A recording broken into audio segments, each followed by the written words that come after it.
hello.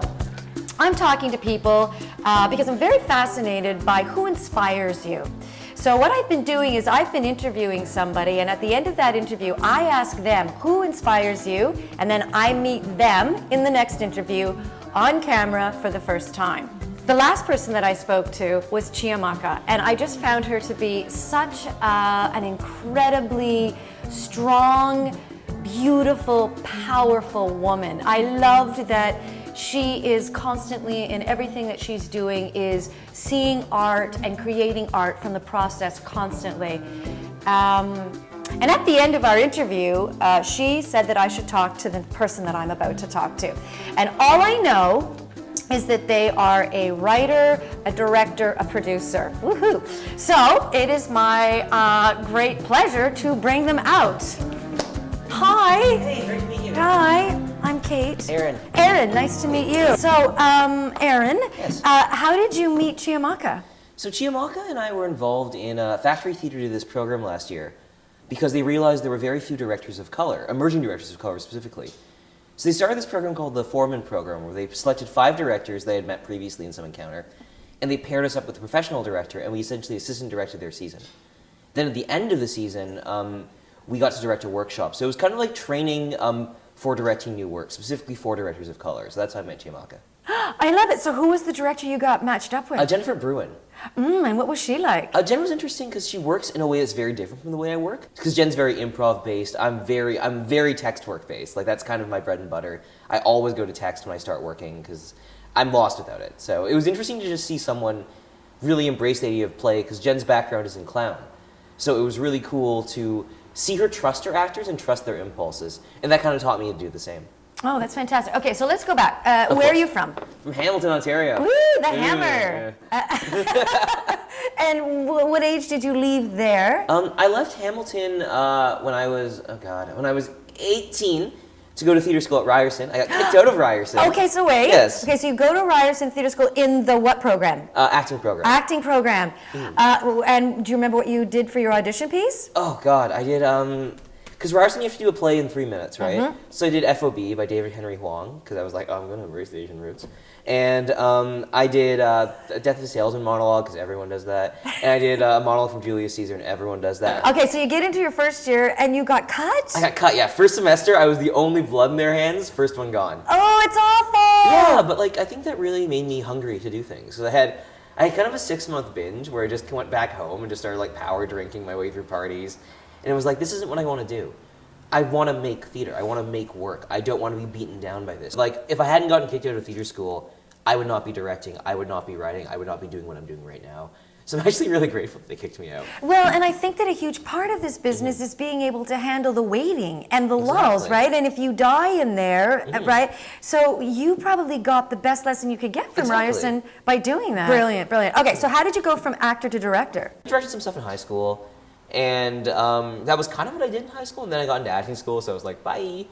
But I founded a theater company in Hamilton after I got kicked out of Ryerson, and just started directing again. The thing that really solidified me knowing what I was doing was I did the Hamilton Fringe in 2012. It was the first Fringe I'd ever done. 1 year after getting kicked out of theater school, I was at York at this point, so in the summer I was in Hamilton, and we won Best of Fringe in our first year. And it was like, something's working here.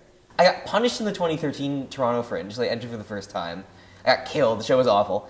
And then Wait. I know, the timeline's crazy, it's everywhere. Okay, I love that. So what do you mean you got killed? So you did a show, and what do you mean you got killed? Oh, it was awful. The show was dreadful. It was just that, like, we rushed a product, and we shouldn't have done that.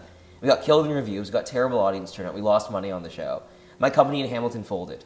Because it was just like, we were ambitious. We toured to Toronto. We thought we'd have similar success in Hamilton. Well, the show we turned out wasn't good. It wasn't ready. It wasn't well directed. It wasn't well written. It was just like a hack rush job. So usually when I fail, something happens, and like something mysterious happens, where someone picks me up and pushes me forward. I got a mentorship at Theatre Aquarius, which is Hamilton's only professional theater that year.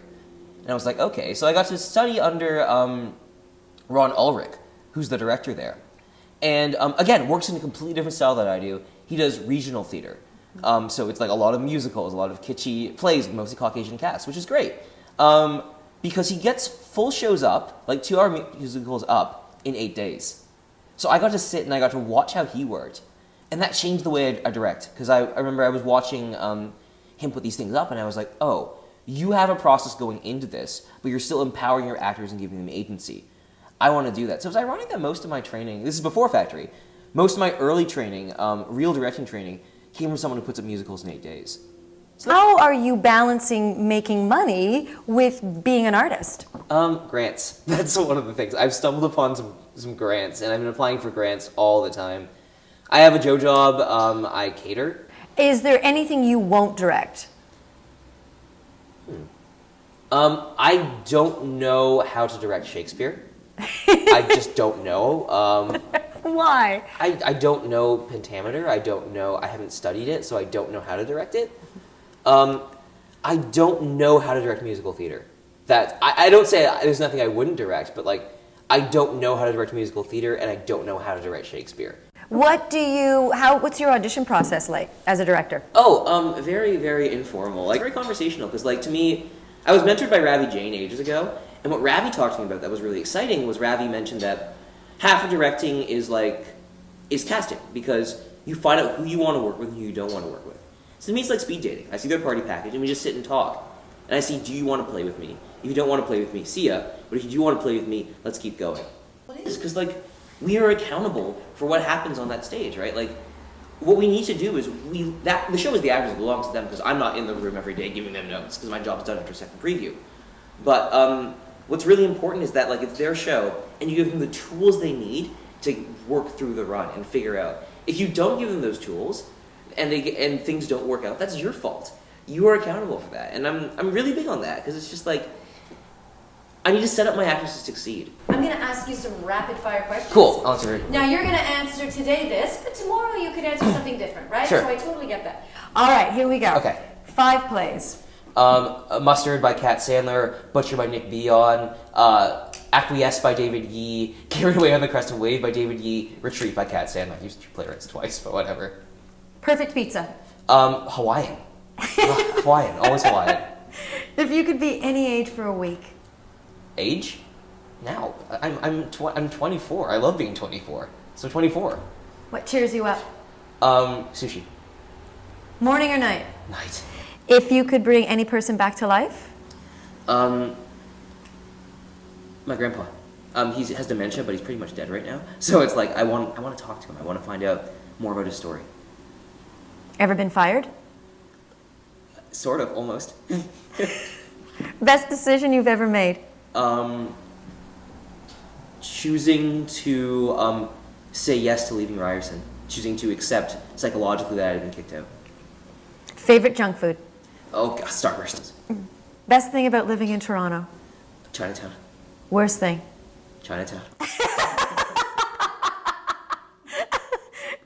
Who would you like to do a love scene with? Oh, God.